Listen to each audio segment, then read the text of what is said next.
श्री दत्त जयंती है। आज का दिन बहुत बड़ा, उन्हीं के आशीर्वाद से मैं सोचती हूँ यह आज का दिन आया हुआ है, जो आप लोगों में सहयोग पल्लवित हुआ। सारे गुरुओं के गुरु आदि गुरु श्री दत्त महाराज, उनका आज महान दिवस। उनको मैं नमस्कार करती हूँ, वे भी मेरे ही गुरु हैं। उन्होंने मुझे अनेक जन्मों में सहयोग पर बहुत कुछ सिखाया है और उसी के फलस्वरूप इस जन्म में भी मैं कुछ कार्य कर सक रही। गुरु ब्रह्मा गुरु विष्णु गुरु देवो महेश्वरा, गुरु साक्षात परब्रह्म तस्मै श्री गुरु। आद्या शक्ति ने जब सब सृष्टि की रचना की, सारी सृष्टि रचना करने के बाद जैसे एक राजा अपना सारा राज्य फैलाता है और उसके बाद भेष बदल करके इस संसार को देखने आता है, उस तरह आदि शक्ति भी बार बार संसार में अवतरित। लेकिन चाहे शक्ति कितनी भी ऊंची हो, उसे एक मनुष्य गुरु की जरूरत है। मनुष्य का स्थान उस शक्ति से भी ऊंचा। अगर शक्ति को मानव रूप धारणा करनी है तो कभी उसे पिता के स्वरूप, कभी उसे भाई के स्वरूप, कभी उसे बेटे के स्वरूप पाकर ही वो संसार में आई। सर्वप्रथम ऐसा ही समझे कि ब्रह्मा विष्णु महेश तीन देवों से जब सारी सृष्टि की रचना की, उस वक्त इस संसार में फंसे हुए लोगों को बाहर निकालने का विचार आदि शक्ति के मन में आया कि ये तीन तत्व अगर किसी तरह से एक साथ जुट जाएं और उनमें गणेश जी की बालकता, उनकी अबोधिता, उनका इनोसेंस उतर जाए, तो हो सकता है कि एक बहुत बड़ा कार्य करने वाले गुरु इनसे निर्माण हो। सती अनुसया के रूप में उनका साक्षात, ये एक ही ऐसी सती संसार में है जिसने इंसान को तारण का विचार, एक बहुत बड़ी। ये तीनों बालक अनुसुईया के पास, अनुसुईया का अर्थ यह है जिसमें असूया नहीं, जो किसी से मत्सर नहीं करता। जो सर्वतः प्रेम होता है उसमें मत्सर आदि, क्रोध आदि ऐसे नगण्य क्षुद्र विचारों का कहाँ से स्थान है। जिसमें कोई भी असूया नहीं, ऐसी अनुसुईया, उसकी परीक्षा लेने ये तीनों भी ऐसा कहा जाता है कि उनके दरवाजे गए और उस वक्त उन्होंने अपने तेज बल, ये तेज बल क्या था? ये यही माँ का प्रेम, अत्यंत दिव्य शक्तिशाली माँ का प्रेम जो उन पर बरस पड़ा और वे छोटे बच्चे हो गए। उन्हीं का एकाकार स्वरूप श्री दत्त महाराज है। एक अजीब सी विभूति है, इसका कि कितना भी वर्णन किया जाए तो कम है और समझाया जाए तो भी समझ से परे। ऐसे त्रिगुणों से भरे हुए श्री दत्त महाराज आदि गुरु के रूप में संसार में आए और उन्होंने अनेक बार इसकी शिक्षा दी कि भव सागर को किस तरह से पार किया। कल मैंने आपसे बताया है कि हम संसार में अनेक धर्म बना करके लड़ाई कर रहे हैं। इसी एक श्री दत्त के अवतार अनेक बार संसार में आए। उनमें से जैसा कि मैंने आपसे कल बताया था, राजा जनक जो कि जानकी जी के पिता थे, वे भी और कोई नहीं थे पर इन्हीं दत्तात्रेय जी के अवतार। उसके बाद मच्छिंद्र नाथ, आपने नाम सुना होगा, वे भी उन्हीं के अवतार। उसके बाद ज़ोरास्टर जो 3 बार संसार में आए, वे भी उन्हीं के अवतार। उसके बाद मोहम्मद था जो कि साक्षात उन्हीं के अवतार थे। और जब उनसे बहुत बार पूछा कि भाई तुमसे भी तो पहले कोई आए होंगे, तो उन्होंने कहा कि आए थे, एक मोहम्मद था। फिर उनसे पूछा कि भाई उससे पहले कौन था? कहने एक मोहम्मद था। मोहम्मद माने जो प्रेज होता है, जिसको प्रेज लगती है, जिसकी प्रेज की जाती है, जो स्तुति पात्र है, वही स्तुति पात्र है जो संसार का तारण कर। वही सारे मोहम्मद जो आए थे, वही सारे दत्तात्रेय जी बार बार संसार में आते हैं। उसके बाद नानक, गुरु नानक, उनकी अगर आप वाणी पढ़ें, उनकी अगर आप बातें पढ़ें तो आपको आश्चर्य है कि उन्होंने हर बार सहज में ही बात करी। उन्होंने कहा कि सहज समाधि ला। उन्होंने कहा है काहे रे बन खोज न जाई, सदा निवासी सदा अलेपा तो है संग समाई। पुष्प मध्य जो बास बसत है, मुकुर माही जस छाई। तैसे ही हरि बसई निरंतर, घट ही खोजो भाई। घट ही खोजो, अंदर ही है, अंदर ही उसे प्राप्त करो। हम तो कविता गा रहे हैं, गाना गा रहे हैं, जो उन्होंने हमें डिस्क्रिप्शन दिया था उसे रटे जा रहे हैं। हृदय के ही अंदर बसे हुए इस परम तत्व को खोजने की बात अनादि काल से यह आदि गुरु बार बार जन्म संसार में ले करके और कर। मोहम्मद साहब की जो लड़की थी, कल भी मैंने बताया है, इसके बाद शिया जाति शुरुआत। मुसलमानों में शिया नाम की जाति, शिया शब्द जो है वो शिया से आया। शिया से आया हुआ शब्द शिया हो गया। शिया माने सीता जी। आप अगर यूपी में जाएं तो सीता जी कोई नहीं कहता है, सिया जी सबके। सियावर रामचंद्र की सब सिया का नाम है। वो स्वयं सीता जी की स्वयं आदि शक्ति। और उनके जो दो बेटे हुए थे, हसन और हुसैन, जिन्होंने कितने ही दुष्टों का नाश किया। उसके बाद तंग आकर के जब वो भी मर गए, उसके बाद दूसरे जन्म में उन्होंने सोचा कि अहिंसा को प्रस्थापित किया जाए। हिंसा से कुछ काम नहीं बना। एक नया एक्सपेरिमेंट करने के लिए उन्होंने बुद्ध और महावीर के रूप में जन्म।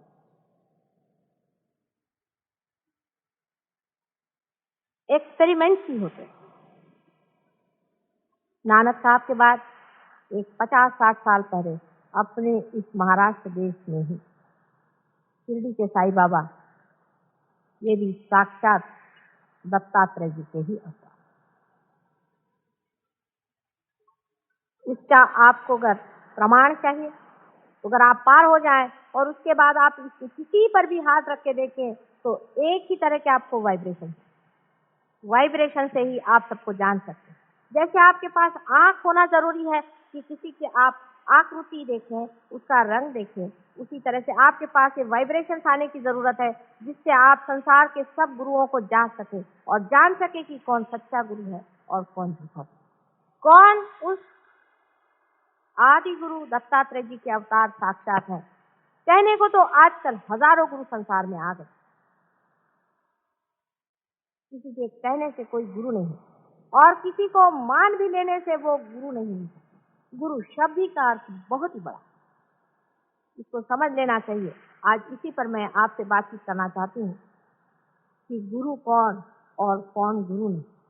गुरु शब्द का अर्थ ही यह है कि जो हमसे बड़ा, जो हमसे ऊंचाई पे बैठा हुआ है। जैसे ऊंचाई पे बैठा हुआ पानी अकस्मात नीचे ऊपर आता है, वो अपनी सतह को ढूंढने के लिए, अपनी सतह पे सबको लाने के लिए हमेशा लालायित है।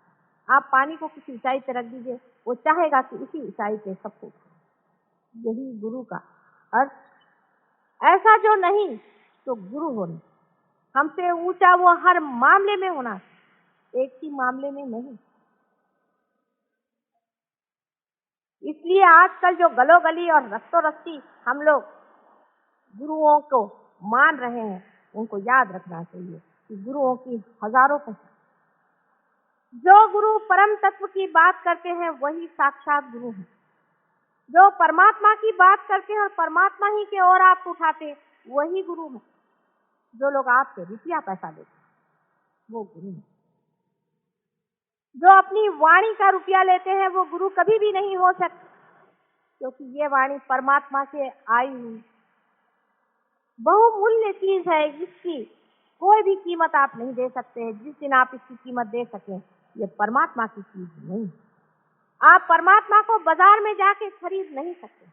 याद रखिए, आज हम लोग इस तरह के हजारों लोगों के सामने खड़े हैं जो परमात्मा के नाम पर पैसा कमा। इससे बढ़ के अधमता और नीचता संसार में कुछ भी नहीं। परमात्मा के पांव के ठोकर के बराबर भी संसार का कोई सा भी सामान, कोई सी भी वस्तु, कोई सी भी चीज अगर हो तो उससे हम मान सकते हैं कि हम परमात्मा को देखें। जैसे अभी हमारे घर पे कोई साहब आए थे, बड़े भारी महान गुरु अपने को बना करके, और मुझसे कहने लगे कि माता जी आपके तो घर में सब चीजें हैं और आप तो बिल्कुल साधारण गृहिणी जैसे रह रही हैं, तो आप कैसे परमात्मा की बात करें? मैंने तो ये त्यागा, मैंने तो वो त्यागा, मैंने तो ये छोड़ा। मैंने उनसे कहा कि वाकई अगर तुम त्यागना जानते हो तो तुम ये भी जान लो कि इसमें से जो भी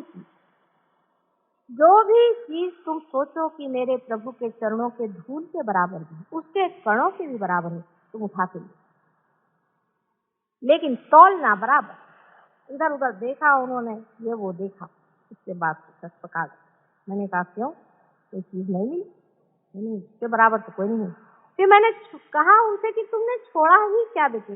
तुमने क्या छोड़ा जिसका झंडा सुबह शाम घुमा करके और काशाय वस्त्र पहन करके और ये सर में बाल मुड़ा करके और दुनिया भर में चिल्लाते फिर रहे हो? क्या छोड़ा तुमने? यही पत्थर, ये मिट्टी।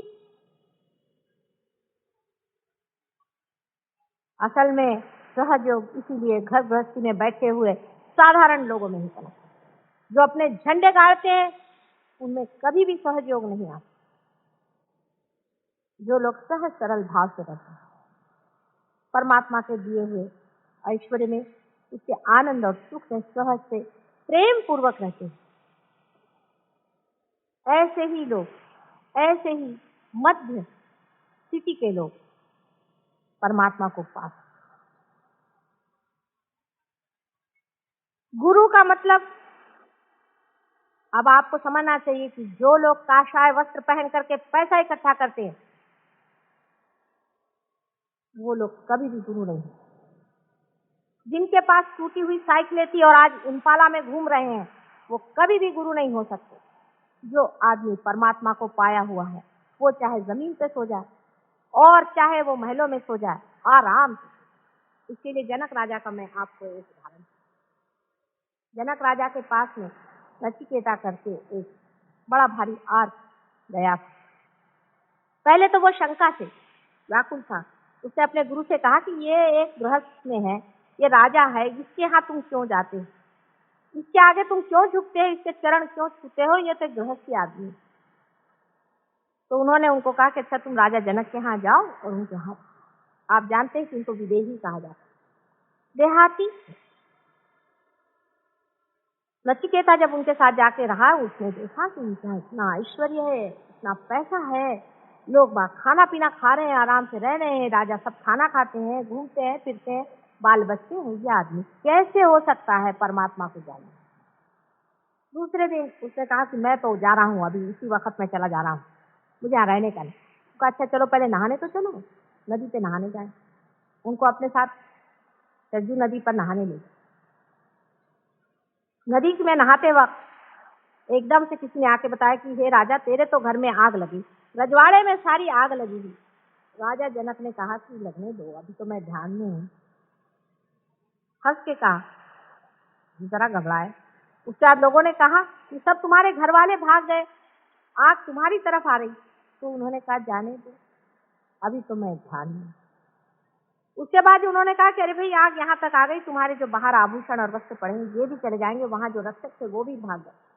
तो ये नचिकेत जो अंदर नहा रहे थे उनके एक दो जो कपड़े बाहर पड़े हुए, वो उन्होंने सोचा अगर ये जल जाए तो मेरा क्या हाल होगा, तो भागे बाहर। उन्होंने अपने कपड़े पकड़े, तो भी ये ध्यान में मत। जब ये लौट के आए उसको बड़ा आश्चर्य, तो उसने उनसे पूछा कि राजा आपको कोई चिंता नहीं है कि आपके कपड़े आदि सब कुछ जल जाते और फिर आप क्या ऐसे ही घूम? तब उन्होंने कहा जो मिथ्या है वो मिटने ही वाला, तो कोई बचाने की जरूरत नहीं, जब तक है रहने दीजिए और नहीं है तो जाने। यही बात सच। जो गुरु मिथ्या को मिथ्या नहीं समझते हैं उनके पास आप क्या ढूंढने जा रहे हैं? हमारे ससुराल में एक किस्सा है कि एक बार ऐसा हुआ कि कोई बाराती आए और बारातियों ने कहा कि हमारे ये कुछ आप ऐसी व्यवस्था करें कि हम दही बड़ा खाएं। बारातियों के जरा नखरे होते हैं और जाड़े के दिनों में लोगों ने कहा कि भाई इस वक्त दही बड़ा बनाना बहुत मुश्किल है, क्योंकि जाड़े में दही बड़ा शाम के वक्त बनाया नहीं जाता। तो बस हम तो दही बड़ा खाएंगे, अब इसी वक्त लाइए आप दही बड़ा। तो एक बाबा जी वहाँ रहते थे, उनका पता चला, उन्होंने बाबा जी बुलाया कि भाई आप किस तरह से इंतजाम करो। तो कभी मैं मंगा तो दूंगा, लेकिन उसके बाद मैं रहने वाला नहीं। कहते ठीक है मंगा दीजिए। उन्होंने एक खिड़की बंद कर दी, दूसरी खिड़की बंद कर दी, दरवाजा बंद कर दिया और उसके बाद कहा कि देखो आ गया आपका दही बड़ा, खाइए। वहाँ सब दही बड़े आ गए, लोगों ने दही बड़ा खाना शुरू कर दिया, बड़े खुश हुए। बाबा जी भाग, रातों रात बाबा जी जान बचाकर भाग। लोगों को समझ नहीं आया कि बाबा जी क्यों भागे। दूसरे दिन सवेरे वहाँ मांग लोग होते हैं, एक शूद्र जाति की जो आती है और खाना वाना सब बटोर कर ले जाए। वो आए और उन्होंने देखा बर्तन वगैरह को, कहने अरे हमारे कुल्हड़ कौन उठा के लाया, फिर तो हमारे कुल्हड़ थे, कौन उठा के लाया। वो जो विवाह था संपन्न तो हुआ था, इससे लड़की विदा हो गई, नहीं तो कोई लड़की को भी विदा नहीं। वजह ये थी कि सब लोग बहुत नाराज हो गए, कहने लगे कि ये कौन लेकर के आया। हमारे पूर्वजों में, समझ लीजिए हमारे पिता के ही, लोग इन सब चीजों में विश्वास ही नहीं करते थे। इसे भानामती कहा जाता था महाराष्ट्र में। पहले ऐसी चीजों में कोई भी विश्वास नहीं करता था कि ऊपर से कुछ चीज चली आ गई और उन्होंने दही बड़े खा लिए। अब क्या परमात्मा को कोई और धंधा नहीं दही बड़े खिलाने के सिवा? आप लोगों को भी सोचना चाहिए कि आप लोगों को दही बड़े खिलाने का ही उनको एक धंधा बचा हुआ। जब आप किसी को इसलिए गुरु बनाते हैं कि वो आपको 200 रुपया पकड़वा देते हैं, मैं कहती हूँ ऐसे ही दाता लोग अगर हैं तो इस देश का इकोनॉमिक प्रॉब्लम ही सॉल्व कर दीजिए, सबको दीजिए।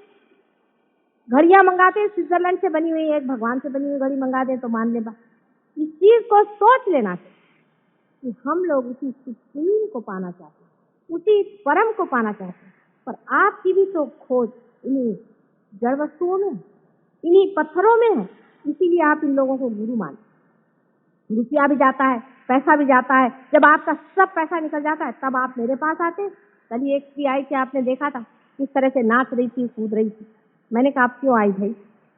कहने लगे क्या करें, आप तो हम ऐसे हो गए। मैंने कहा अच्छा है, लोग पागल तुम्हें बनाए और पागल खाना मैंने खोल रखा। तुम वहां क्या खोजने गई? क्या नाचने कूदने से परमात्मा मिल सकता है? हमारे मानव के जितने भी कायदे कानून बने हैं उसमें उन लोगों को इसका अंदाज ही नहीं है कि मनुष्य कितना घृणित हो सकता है। जिन्होंने भी बनाए बहुत शालीन और अच्छे शुभ लोग थे, उन्होंने उस घृणता को और उस दुष्टता को पहचाना ही नहीं कि मनुष्य अंदर से कितने गंदे कामों में फंसा हो। अगर वो लोग जान जाए तो नए कायदे बनाने पड़ेंगे इन लोगों को सबको पकड़ने के लिए। ईसा मसीह को तो इन्होंने उठाकर सूली पे चढ़ा दिया, तो आसान था, लेकिन इन लोगों को तो कोई पकड़ ही नहीं पाता जो रात दिन आपसे रुपया खसोट करके और आप लोगों का सर्वनाश करने पर लगे हैं और कल आपके बच्चों को पागल खाने में भेजने के लिए तैयार बैठे हुए। कभी आप लोग इधर भी आंख उठा करके और सोचिए कि ये क्या है। परमात्मा के नाम पर जड़ वस्तुओं को बांटना कहाँ की भलमानसियत। आप भी क्या कभी सोचते नहीं? कलयुग में तो मैं सोचती हूँ कि मनुष्य के पास इतनी प्रगल्भ बुद्धि है, इतनी उसके अंदर सूझबूझ है, क्या वो सारी अपनी बुद्धि को बेच खाता है कि वो समझता नहीं कि ये एक तरह का मेस्मरिज्म है और एंटाइटमेंट है, जिसकी वजह से हम ऐसे पागल जैसे उसके पीछे भाग रहे और अपने अंदर झूठे बिल्कुल मिथ्या विश्वास अंदर में करके कि हम बड़े शांति में बैठे हुए हैं, अपने से भी भुलावा कर रहे हैं और दूसरों से भी भुलावा कर रहे हैं। जब आप रियलाइजेशन हो जाता है तो बहुत दूर जाने की जरूरत है, बहुत पढ़ने की जरूरत है। आप समझ सकते हैं कि आप रियलाइज इसमें आपने एक जरा अंदर से शांत है। मैं देखती हूँ कि इतने लोगों के गुरु हैं और 30-30, 40-40 साल में हार्ट अटैक आकर के लोग मर जाए। असंभव की बात है। अगर आप में रियलाइजेशन का जरा सा भी तत्व एक बार जाग उठा है तो हार्ट अटैक तो क्या कोई एक्सीडेंट भी होना मुश्किल है। ऐसे ऐसे उदाहरण हमारे अंदर है। एक छोटा सा लड़का अभी परसों बता रहे थे कि ट्रेन से आ रहा था और ट्रेन पूरी उलट गई। जिस डिब्बे में वो बच्चा था उसमें से एक भी आदमी को चोट नहीं और वो पार गए। आपके ऊपर देवता मंडराना चाहिए। अगर दिव्य नहीं उतर सकता तो ऐसा रियलाइजेशन क्या? अब हमारे ही लोग आप जानते हैं कितने ही पार हुए हैं, कैंसर तक की करते। कोई विशेष बात, कोई विशेष हमारे ख्याल से बात नहीं। सिर्फ यही है कि इनको इसमें इंटरेस्ट नहीं है किसी को क्योर करने में, उनको रियलाइजेशन में ही इंटरेस्ट है, क्योंकि जो आनंद आपने पाया है वही आप चाहते हैं कि सब पाए। सहज नहीं है। अगर आपके पास रुपया पैसा है तो आप चाहते हैं कि रुपया पैसा खर्च करें, लोगों को खिला पिला। ऐसे ही रियलाइज सोल भी चाहेगा मन में कि दूसरों की भी जागृति करे और पार करे और कर सकते। अगर आपके अंदर लाइट आई है उसके लिए कसम लेने की कोई जरूरत नहीं। कस्तूरी का अगर सुगंध आ रहा है तो उसके लिए कोई आपको कसम लेकर कहने की जरूरत नहीं कि यहाँ पे कस्तूरी का सुगंध। लेकिन कस्तूरी की खोज है किस, ये पहले अंदर सोच ली, नहीं तो ऐसे चक्करों में घूमने की कोई जरूरत। एक साइड में तो हमारे ये लोग हैं जो कि हमारे सबकॉन्शियस से खेल, हमारे जड़ चेतन से, हमारे पास से खेल है। मैं ऐसे भी लोगों को जानती हूँ। इस खोज में मैंने बहुत गुरु घंटालों को देखा और सबके मैं हथकंडे जानती हूँ कि ये क्या क्या दशा करते हैं और किस तरह से जन्म जन्मांतर के लिए आपकी कुंडलिनियों का सत्यानाश है। मैं बहुत से ऐसे लोगों को जानती हूँ जो आपके पिछले जन्म की बातें बताते, उसी से आप अभिभूत हो जाते। किसी ने कह दिया मैं तुम्हारा पति था। एक की मेरे पास आई कहने, माता जी मैंने उनको अपना सर्वस्व दे दिया। मैंने कहा क्यों क्यों दिया तुमने? कहने मेरे से कह रहे थे कि मैं तुम्हारा पति। मैंने कहा तुम्हारा पति बड़ी पातिव्रत्य है तुम्हें। अगर ऐसा ही पातिव्रत्य है तो जो मर गया पति इसके लिए तो तुम इतनी मरी जा रहे हो, और जो तुम्हारा पति आज जीवित है इसका क्या हाल? उसके प्रति कोई पातिव्रत्य नहीं। और ये जो एक पैसा खाओ वहां बैठा हुआ है उसको तुमने सारे जेवर दे दिए क्योंकि उससे तुमसे कहा कि वो तुम्हारा पति। फिर कोई कह रहे थे कि ये साहब हमसे कह रहे थे कि हम भगवान के अवतार, हम परमेश्वर। अरे कोई कहने को अपने देश में किसी को क्या लगता है? झूठ बोलने में तो हम लोग पक्के माहिर हैं। कोई सी भी झूठ बोल दीजिए। इसको साइकोलॉजी में सिग्मॉइड पर्सनालिटी, आप पढ़ेंगे साइकोलॉजी तो आप समझ सकते हैं कि साइकोलॉजिस्ट ने भी इनका पता लगाया है। नहीं लगाया ऐसी बात नहीं। बड़े चोर लोग खड़े होकर के जो चाहे तो अंट बकने लग जाते और लोग उसे विश्वास करने लग जाते। ऐसा बाइबल में भी कहा गया है कि ऐसे बहुत से संसार में आए, कमल के रही कहने लगे हम भगवान। अरे भगवान है तो उसकी कोई शक्ति भी तो होती है। एक महाशय जी मुझसे कहने लगे, मैंने उनसे कहा कि आपके पास में इतनी औरतों का जमागत क्यों है? आप दरवाजे बंद बंद करके ये क्या कर रहे हैं? क्योंकि भगवान के नाम पे ये काम क्या कर, क्योंकि किसी स्त्री पर बहुत उन्होंने अत्याचार किया था। मुझे आकर प्राइवेटली बताती। मैंने कहा तुम कोर्ट में जाके बताओ, ये आदमी पकड़ा जाएगा। हम कोर्ट में कैसे बताएं? हमारे ऊपर आफत आ जाएगी, हमारी इज्जत है, हमारी फैमिली है। तो मैंने कहा जब तुम कोर्ट में नहीं बता सकती तो इसका कैसे पार है? तो वो महाशय से जाकर जब मैंने कहा कि तुम ये क्या कर रहे हो, क्यों ऐसा पाप धो रहे हो, क्या तुमको इससे मिलेगा परमात्मा के नाम? तो उससे कहने लगा तुम्हें नहीं मालूम मैं श्री कृष्ण हूँ। मैंने कहा वाह भाई, शकल तो आपकी भूत कैसे और आप श्री कृष्ण बने, आप श्री कृष्ण कैसे हुए? मैंने कहा श्री कृष्ण को आप कितना जानते हैं? जिसने 5 साल की उम्र में कालिया का मर्दन किया था उसके सर पे चढ़ के वो कहा। मैंने कहा मैं आपकी दाढ़ी ऐसे नोच लूं तो अभी उठ नहीं सकेंगे। मजाक ही में मैंने कह दिया। बाद में सुना था किसी ने उनकी दाढ़ी आधा घंटा पकड़ी गई थी, वो हिलते रहे ऐसे। मैंने तो यही कह दिया। ऐसे श्री कृष्ण पैदा होने लग जाए। दूसरे साहब कहने लगे कि मैं औरतों को इसलिए नग्न करता हूँ क्योंकि कृष्ण ने औरतों को नग्न। बताइए कहाँ की बेवकूफी की बात है। श्री कृष्ण 5 साल की उम्र में बच्चों जैसे उनकी लीला, औरतों के साथ में उनको क्या नग्न? 5 साल का बच्चा, उनसे बहुत गहन अर्थ। वो तो सहज योग लीला कर रहे थे। 5 साल के बच्चे के लिए कौन बड़ा और कौन छोटा, उसको सभी समझता था। 5 साल के भी नहीं थे, उससे भी छोटे। तो मैंने उनसे कहा अगर यही बात की तो काहे के लिए द्वारिका में बैठे हुए वो द्रौपदी के वस्त्रहरण के वक्त में दौड़े गए थे वहां? शंख चक्र गदा पद्म गरुड़ नहीं सिधारे, क्यों सिधारे? क्यों सिधारे थे? अगर उनको स्त्री की पवित्रता का कोई ख्याल नहीं था तो ये आप जवाब दीजिए। इस पर वो श्री कृष्ण जी चुप हो। कहाँ तो एक उंगली पर गिरी को पकड़ने वाले वो श्री कृष्ण, और आजकल हर एक गली में और बाजार में मिलते हैं। जहाँ जाइए वहाँ एक श्री कृष्ण है, एक शिव जी भगवान। कहाँ शिव जी भगवान, कहाँ श्री कृष्ण? कुछ आपकी बुद्धि बच गई है या नहीं, मुझे कभी कभी बड़ा आश्चर्य, बहुत ही आश्चर्य होता है कि मनुष्य जो कि बुद्धि की इतनी प्रगल्भता में पहुंच गया, जिसको परमात्मा ने सारी ही बुद्धि के आवरण खोल दिए, ऐसे मनुष्य के बुद्धि ने धर्म के मामले में इतना पर्दा किया। अपने ही देश में नहीं है, इसकी तो बात यह है कि परदेश में भी इस कदर अंधकार। एक वहां योगी जी पहुंचे हुए थे, उनके शिष्य हमसे मिलने आए। वो हमारे सामने आए, देखते क्या उनका आज्ञा चक्र और नाभि चक्र दोनों को गोल घुमा दिया और वो भजन गा रहे हैं। उल्टा घुमाने का मतलब है आदमी जो पागल होता है, अब आप अगर पार हो जाए तो आप भी देखिएगा, जब आदमी पागल हो जाता है तो उसका आज्ञा चक्र और नाभि चक्र उल्टा घूमता। ये सब प्रेत सिद्धता, स्मशान सिद्धता हमारे देश में, भारतवर्ष में पुराने जमाने से चली आई। उसके बारे में हमारे यहाँ कोई जानता नहीं है, ऐसी बात नहीं, लेकिन उसकी और ये जरूर है कि आधुनिक शिक्षण व्यवस्था में उधर ध्यान नहीं, जिसको मराठी में भी कहते हैं कि करनी। ये जो देवियां एवियां आती हैं किसी के बदन में और हम लोग उनको कुंकू लगाने जाते हैं, उनके अंदर भूत आते हैं, हमें समझ में क्यों नहीं आता।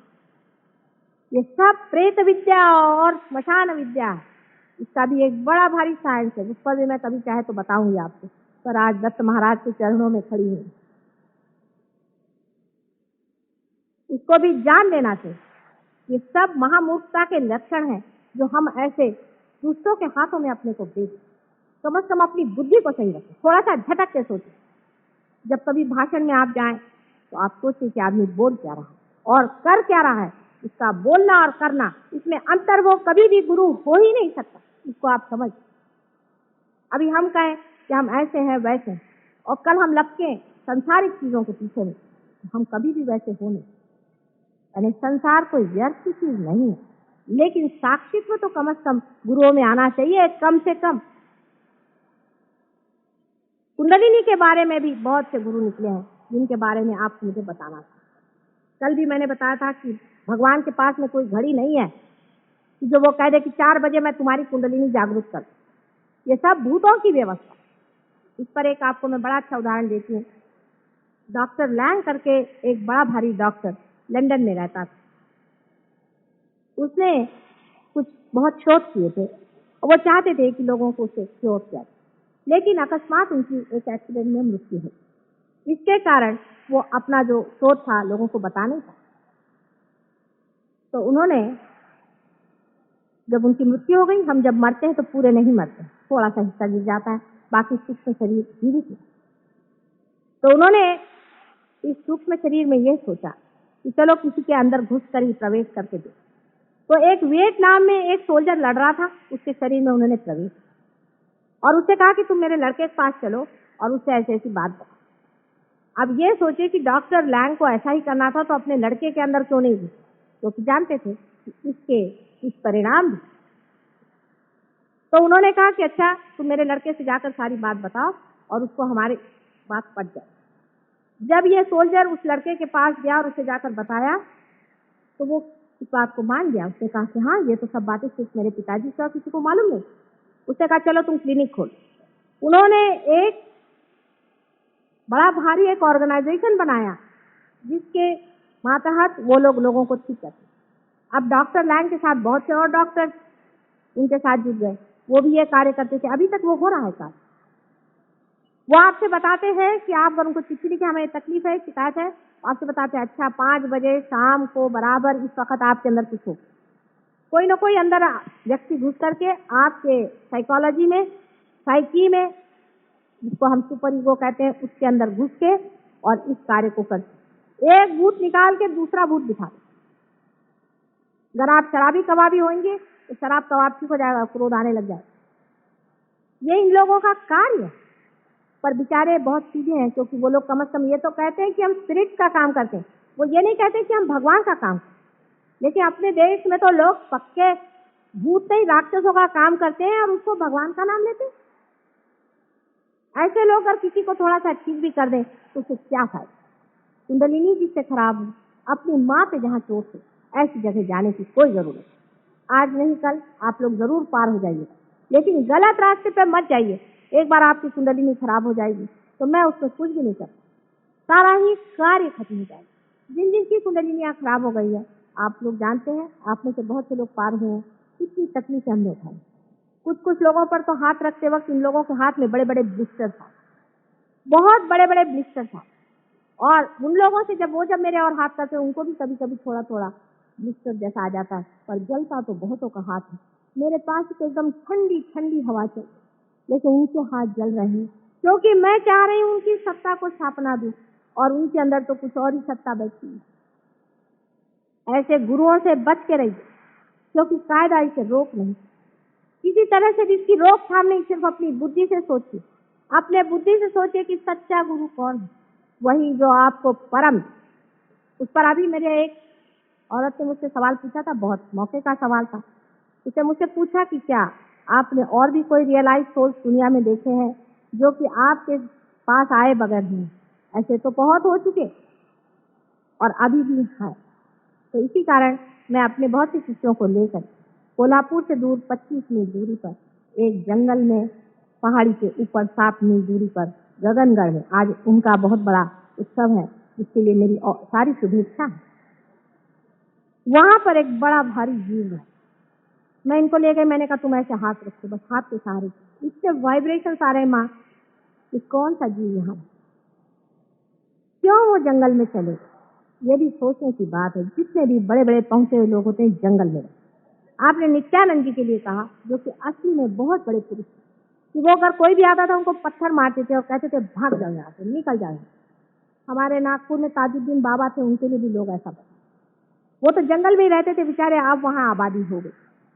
क्यों ये लोग जंगल में भाग जाते हैं? उसके 2-4 कारण। अभी आपने देखा होगा यहाँ छोटे बच्चे बैठे थे, उनके हाथ जल रहे थे, खूब यूं कर रहे।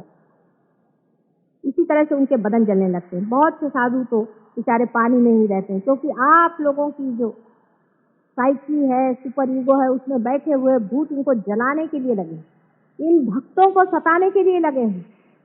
इसलिए वो जंगल में भाग के खड़े थे, क्योंकि आपको तो पता नहीं आप कर क्या रहे हैं, आपके वाइब्रेशंस आपको समझ कहाँ आते हैं। इसलिए बेचारे जंगलों में जाकर के बैठे हैं कि बाबा बचाओ इनको। उनको तारण आरण वो कहाँ से करें? गगनगढ़ के महाराज का ही देखिए, उन्होंने बहुतों को तो ठीक किए, लेकिन क्या है, उनकी उंगलियां टेलीस्कोप के जैसे अंदर चली, पांव की उंगलियां भी ऐसे अंदर चली गई। बेचारे शेर पर या सिंह पर सवारी करते हैं, उसके बाद अलावा उधर किधर जान। लेकिन जब मैं उनके पास पहुंची, जो लोग मेरे साथ थे उन्होंने भी देखा, उन्होंने फौरन मुझे पहचाना, कोई शंका ही। उन्होंने आज तक मुझे जन्म में नहीं देखा, लेकिन बहुत सालों से मेरे बारे में वो जानते ही थे। उम्र में भी मेरे से बड़े हैं। पहले मैं बहुत सालों से आपका इंतजार करा था, माँ आज हमारा कितना भाग्य कि आप पधारे। वो नाथपंथी है, इसलिए मच्छिंदर नाथ के ही रहती और बड़े पहुंची हुए थे। ऐसे ही मैं हिमालय पर भी गई थी, वहां पर भी मुझे मिली। ऐसे ही हरिद्वार में एक दो हैं, बहुत ही कोह में रहते हैं। मैंने उनसे कहा बाहर आने का मौका, मैं तुमको बताऊंगी कि अपनी शक्ति को कैसे बचाना और किस तरह से इन लोगों का प्रहार वापस लौटाना। मैं बैठती हूँ, तुम आओ तो सही, सबको मैं ठीक कर। इनकी भी मैं नानी हूँ, आ जाओ। बहुतों ने कहा है कि माँ आएंगी, जरूर आएंगी, लेकिन हिम्मत जुटती नहीं बेचारों की, क्योंकि उनके हाथ पैर तोड़ दिए, उनके बदन में छाले डाल दिए, उनको जला दिया। राक्षसों के काम समझ लीजिए कि 10 राक्षस और 6 राक्षसी अभी तक मैं जोड़ पाई, ये जन्म लेकर इस कलयुग में आए हैं। आजकल के जमाने में अगर समझ लीजिए रावण आ जाए तो वो अपने को कहने नहीं वाला है कि मैं रावण, वो तो अपने को भगवान ही कहेगा। पर रावण कहे तो अभी कैद में बंद न हो जाए। रावण की पहचान, राक्षसों की भी पहचान है, वो भी मैं आपको बता देती हूँ, आप देखिए, आपको फायदा हो। जिस आदमी की आंख बिल्ली के जैसे, आप बिल्ली की पहले आंख देखिए तब आपको समझ। तो बहुत से लोग बहुत सी चीजें देखते ही नहीं। बिल्ली की आंख जैसे उसके अंदर की पुतली होती है, प्यूपिल होती है, आप देखते देखते एकदम छोटी होते तो गुल हो जाती है, ऐसे ही राक्षसों की आंख होती है। मैं सबको जानती हूँ अच्छे से, हर एक जन्म में मैंने इन लोगों को देखा। इनकी आंख से आप पहचान सकते हैं कि ये लोग राक्षस हैं। उनकी आंख की पुतली एकदम छोटी होकर के गुल है, ये पहचान। कहने को भगवान का है, नहीं तो और कुछ राक्षस लोग। और इन लोगों ने बहुत सी सिद्धियां प्राप्त कर ली हैं। ये हमारे भोला शंकर जी का काम है, क्या कर, उन्होंने बहुत सारी सिद्धियां प्राप्त कर। जैसे रावण को सिद्धि थी कि जब वो बोलते थे और भाषण देते थे तो नाभि चक्र में वो ऐसे कुछ काम कर जाते थे कि वहां पर एक एक भूत बैठ जाता। हजारों लोग अभिभूत होकर के उनके कहने को सुनते, यहाँ तक कि राम को लड़ने के लिए कोई तैयार नहीं था, उन्होंने सबको तैयार किया। इसी तरह से महिषासुर की भी थी, सारे ही असुरों की अपनी अपनी उन्होंने सिद्धियां की थी, आप जानते हैं। और इसी सिद्धियों के कारण वो लोग हमेशा अच्छाई का दमन करते रहे, प्रकाश को दबाते रहे और अंधेरा बढ़ता है। आज कलयुग में बराबरी, सारी बराबरी है, और आप सोच रहे हैं कि मेरे दो ही हाथ हैं। आप ही लोगों का कार्य है। आपको आश्चर्य होगा कि देवता भी एक तरफ बैठे हुए हैं और राक्षस भी एक तरफ बैठे। घमासान युद्ध चल रहा है। आज जो दुर्भिक्ष देश हैं, जो परेशानियां, क्या आप सोचते हैं आपके करने की वजह से? बिल्कुल भी। ये दुष्ट और राक्षस बैठ करके प्रेत योनियों से सारे कार्य करा के आपको संतुष्ट करें, जिससे आप किसी तरह से दौड़ कर इनके ही चरणों में जाए। ये सब इन्हीं का कार्य। और अगर इन लोगों को हटाना है तो अपने अपने अंदर में जोत जलानी है। अगर इसको प्रकाशित करना है तो सबको अपने अंदर एक एक दीप जलाए। आप स्वयं एक दीप छोड़े। और आश्चर्य तो यह है कि इस वक्त परमात्मा भी यही चाहता है कि मनुष्य ही शेष जाए, मनुष्य ही कार्य करे, मनुष्य ही वो परमात्मा स्वरूप को जाए। और जिसको हम अति मानुष कहते हैं, जिसे हम सुपरमैन कहते हैं, उसकी स्थापना। एक नया डायमेंशन आपके अंदर आने वाला। सिर्फ यह है कि इसको लेना सीख, इसको पाना सीख। बुद्धि के कसौटी पर इसे अभी उतारा नहीं जा सकता, क्योंकि अगर बुद्धि से आप समझना चाहें तो आपको सिर्फ मेरा हाथ ही दिखाई दे रहा है, इसके अंदर से बहने वाले अव्यक्त धाराएं नहीं दिखाई दे। जो लोग बहुत बड़े पंडित हैं वो लोग चाहें तो कबीरदास को पढ़े, नानक जी को पढ़े, हो सके तो आदि शंकराचार्य को पढ़े, वो तो सबसे बढ़िया। आदि शंकराचार्य को अगर पढ़े तो आप समझ सकते हैं मैं किस चैतन्य लहरियों की बातें कर रहे। कुंडलिनी पर अभी तक मुझे कोई भी ऐसा दिखाई नहीं दिया जिसने व्यवस्थित रूप से कुछ कहा या समझा ही। थोड़ा थोड़ा ज्ञान हो जाने से ही कभी कभी बड़ा भारी भयंकर अनर्थ होता। ऐसा ही अनर्थ कुंडलिनी के बारे में भी आज तक होता रहा ही है। नहीं तो इस तरह की विचित्र बातें न जाने किस समझ से इन लोगों ने लिखी है। लेकिन तो भी मनुष्य की दृष्टा स्थिति इतनी ऊंची है जैसे देवी भागवत आप पढ़ें, मार्कंडेय स्वामी की सप्तशती आप पढ़ें, आपको आश्चर्य होगा कि कितनी गहराई से, कितनी छोटे छोटे डिटेल्स में उन्होंने इस चीज को जाना। असल में जब तक आपका रियलाइजेशन नहीं होता तब तक सभी कुछ करना व्यर्थ। कृष्ण ने भी यही कहा था कि पहले उसको अंदर ही पालो, लेकिन समझने वाले ने समझा नहीं। वो पहले अंदर पालो, फिर कहते बाहर तुम लड़ने जाओ। उनका मतलब था तुम साक्षी हो।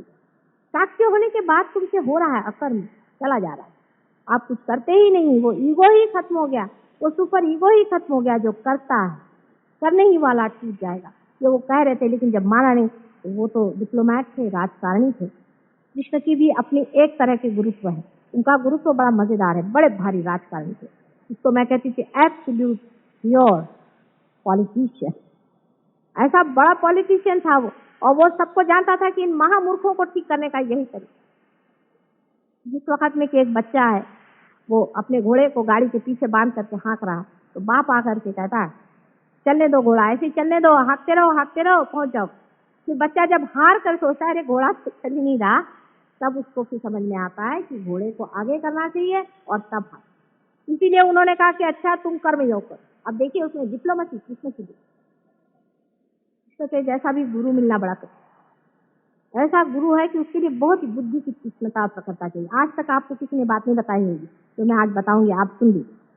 उन्होंने कहा कि अच्छा तुम कर्म करो, लेकिन जो कर्म का जो फल है परमात्मा पे ये हो ही नहीं सकता। बिल्कुल एब्सर्ड कंडीशन। जब आप किसी चीज को कर रहे हैं और जान रहे हैं कर रहे हैं, आप उसको किसी और पे कैसे छोड़ सकते? घोड़ा पीछे करके ही हाँकने को कह रहे हैं। दूसरा उन्होंने कहा कि तुम भक्ति करो। देखिए इसमें भी देखिए बड़ा सुंदर है, तुम अनन्य भक्ति। जब दूसरा कोई नहीं रहे तब भक्ति कैसे होने वाली है? मतलब ये कि जब मिलन हो गया तब भक्ति किसकी करनी? उन्होंने कहा पुष्पम फलम तोयम, जो कुछ भी तुम मुझे दो मैं ले लूं। लेकिन देने के वक्त उन्होंने यही कहा है कि तुम अनन्य भक्ति करो। एब्सर्ड बात है क्योंकि एब्सर्डिटी पे ही आदमी का सर चकराएगा और तभी वो ठिकाने से आएगा। वो सोचते नहीं थे कि ऐसे आदमी क्या खिलाने वाली है। पर मैं तो माँ हूँ, और माँ चाहे तो बात कहनी भी पड़े तो भी कह डालेगी कि बेटे ऐसा नहीं, ऐसा नहीं मानो। जब तक हो सकेगा तब तक कहेगी, गला फाड़ फाड़ कर अपने बच्चे से कहेगी। माँ का हृदय और होता है, इसे डिप्लोमेसी नहीं झेली जाती। बहुत देर, बहुत हो गया, बहुत खुश, बहुत परेशान। लोग कष्ट इस चीज में धर्मार्थ, अब जरूरत है इस चीज को करने की, और हो रही। आप लोग भी इस चीज को पा रहे हैं। जिन्होंने पाया है, जिन्होंने जाना है, वो कल भी यहाँ पर प्रोग्राम है उसमें जरूर आए। जिन्होंने नहीं पाया है वो क्या आए। हमारे यहाँ और भी जगह भारतीय विद्या भवन में हम लोग हमेशा के लिए चाह रहे हैं कि कुछ ऐसी जगह बने जहाँ लोग आते रहें। यहाँ पर बहुत से लोग ऐसे हैं कि जो पार हो गए हैं, जो और भी करते हैं जागृति, तो आप पार होते ही दे सकते हैं। चक्रों के बारे में बहुत जानते हैं, बहुत कुछ ज्ञानी हो गए, और कुछ लोग ऐसे भी हैं कि जो पार भी करा। हिंदुस्तान की ये गरिमा है, ये देश, हमारी योग भूमि सारे संसार के देशों से भी ऊंचा अपना देश। इस देश के वाइब्रेशन जो है हाईएस्ट, इसमें कोई शक, और सारे ही संसार की रीढ़ की हड्डी ही अपना देश है, और इसी में कुंडलिनी का स्थान है, जो सारे ही संसार को एक दिन ठीक कर सकती है। पर अभी तो सारे ही चक्र हमारे पकड़े। कुंडलिनी की गति ही मुश्किल हो रही है। आप अगर अपने अपने चक्र छुड़ा लें तो हो सकता है कि किसी देश में से ही वो संदेश बाहर जा सके, जिससे कि सारा संसार बदल करके एक दूसरे रास्ते पर आकर खड़ा होगा। यहाँ सत्ययुग का ही आवाहन, और सत्ययुग भी आने वाला। ये सत्ययुग के आने की बात है, लेकिन अब यह आपकी स्वतंत्रता और आपकी सत्ता पे छोड़ा गया है कि आप चाहें तो इसे ले या संहार किया जाए। ऐसे ही कैंसर जैसे हो और युद्ध जैसी बातें, ये सब हमारे संसार को खत्म करेंगे। अगर आप लोग चाहें तो इसे ले सकते हैं और संसार को उजियारा में डाल सकते हैं, और नहीं तो अंधकार आकर के परमात्मा चाहे हजारों सृष्टियां बना सकते हैं। एक एक्सपेरिमेंट फेल हो गया, ऐसा ही हो सकेगा। अब यह आखिरी ही कूदना है, इसे देखना है कितने लोग अपने को लगाते हैं। बहुत बहुत आप सबका धन्यवाद। 3 दिन का सेमिनार बहुत प्रेम पूर्वक हुआ, और बहुत लोगों ने इस प्रेम को स्वीकार किया। इसलिए एक माँ के नाते मैं आप सबका बहुत बहुत धन्यवाद मानती हूँ। वैसे ही हमारे बहुत से बच्चों ने बड़ी रात दिन मेहनत करके और औरों को तारण करने के लिए इतनी मेहनत की है, और इसी तरह से करते रहे। ऐसे ही उनको आशीर्वाद देकर, आप सबको मेरे प्रेम का आशीर्वाद देकर मैं आपको दिया।